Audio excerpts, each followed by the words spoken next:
The exercise deadlift is popular worldwide and is often referred to as the ultimate exercise because it effectively trains all muscles in the body, including the core.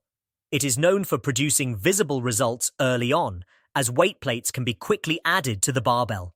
However, is it truly beneficial to incorporate deadlift into your training routine? Deadlift is an exercise that provides satisfaction to many individuals as they are able to lift heavy weights and strengthen their entire back chain.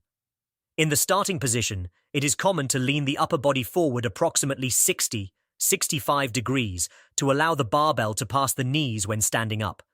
Despite maintaining the lumbar curve during the exercise, the erector spinae muscles have to work very hard due to the initial bent hip position. The deadlift is designed to maximize workload on the erector spinae muscles as they work isometrically and not in a fully contracted position. This unique setup in deadlift allows for a level of workload on the erector spinae muscles that cannot be achieved with regular dynamic training, where the muscles contract and then extend. As a result, it is possible to quickly progress to lifting weights of over 200 pounds in deadlift, and with continued training, reaching weights of up to 400 pounds is not unrealistic. The main question then becomes, is it problematic to load the erector spinae muscles with such heavy weights in deadlift? The answer to this question likely depends on the individual's training approach. Those who are concerned about potential injuries to muscles, joints, and intervertebral discs may have a different perspective compared to those solely focused on maximizing muscle growth. Therefore, beliefs about safety or a strong desire to achieve heavy lifts quickly may hinder a closer consideration of the consequences of deadlift. The Swedish physician and Professor Alf Nachemson gained attention when he demonstrated significant pressure in the intervertebral discs in humans, particularly when bending forward or moving and loading the spine. As a result of Nachemson's findings, back pain patients were advised to rest and be cautious in the 1970s.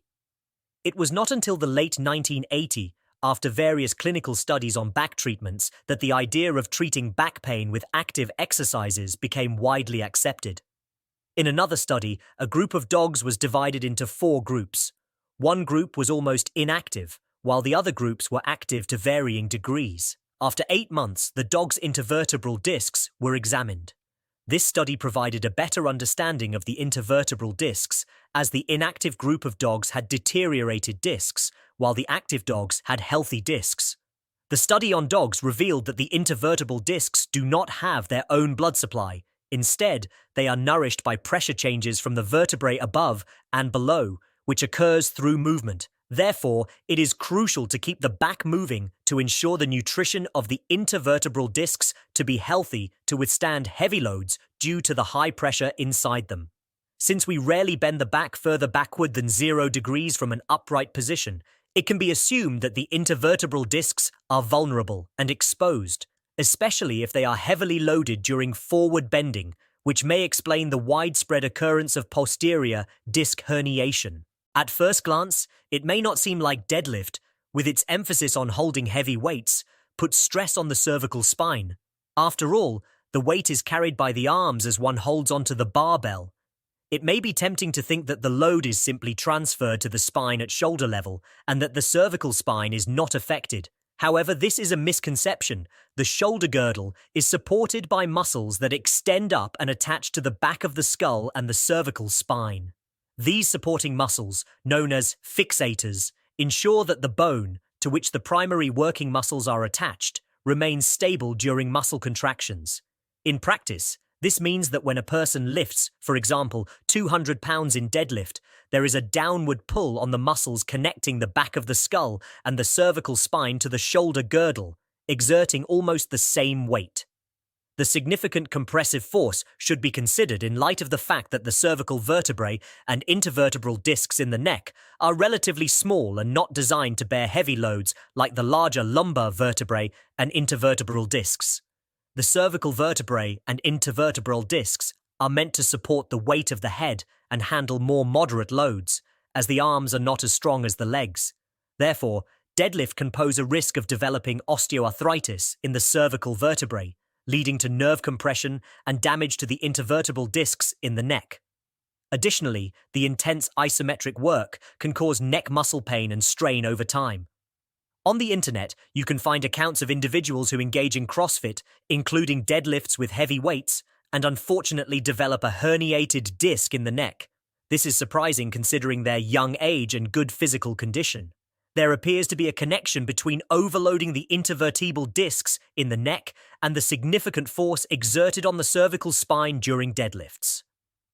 The squat exercise could be a good alternative to deadlifts as it places less strain on the bones, joints, and muscles of the cervical spine. This is because most of the weight of the barbell is supported by the protruding spinous process at the base of the neck. The majority of the weight is borne by the thoracic, lumbar vertebrae, which are designed to handle greater loads.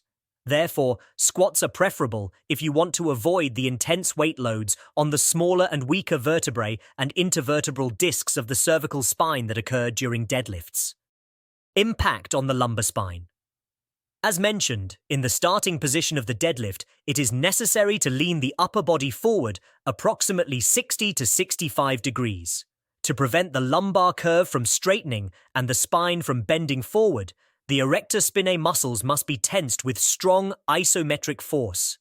These muscles are attached to the spine ribs above and the iliac crest sacrum below, causing these body parts to be pulled towards each other with considerable force.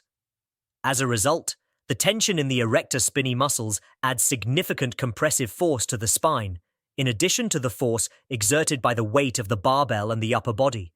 Therefore, the total compressive load on the spine during the deadlift is quite significant and significantly greater than in the squat. This is because the spine is less inclined forward in squat, resulting in less isometric muscle work in the erector spinae muscles. Additionally, it is easier to train with heavy weights in the deadlift compared to the squat.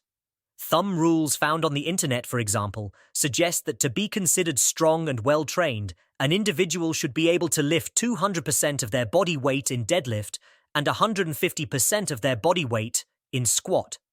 In the early stages of training, the weight ratio could be, for example, 200 pounds in deadlift versus 150 pounds in squat.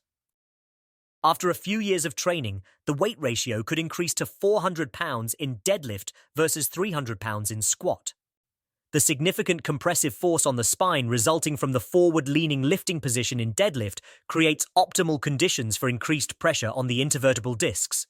This can potentially lead to herniation of the discs, especially if fatigue sets in towards the end of the exercise and the lumbar curve cannot be maintained to the same extent. Even if the lumbar curve is maintained during the exercise, it does not guarantee that the intervertebral discs can withstand the load. Unfortunate practitioners of the deadlift may end up overloading their erector spinae muscles due to the significant isometric muscle work, which can be a painful experience. In the long run, it is possible to develop osteoarthritis between the vertebrae, which can cause leg pain in the worst-case scenario. Whether you belong to the fortunate or less fortunate group, the combination of the forward-leaning lifting position and heavy weight on the barbell raises concerns.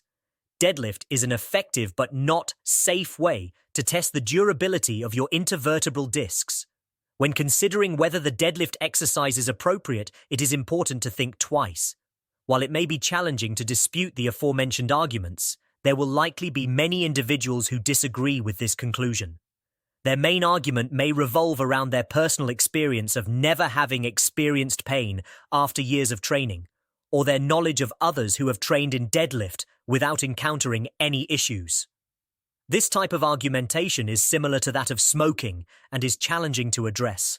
There will always be individuals who have not yet experienced injuries.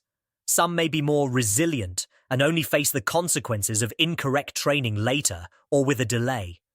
The problem is not knowing in advance how resilient one is and whether they are living on borrowed time. When things go wrong, many individuals experience the consequences of deadlift.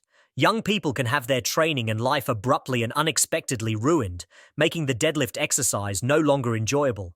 As an individual, fitness trainer, or physical education teacher, it is crucial to carefully consider whether deadlift is a good idea, given the risk of various injuries, especially since there are excellent alternatives to this exercise. Thank you for watching, and we wish you the best in your ongoing training. If you found this content useful, Don't forget to subscribe.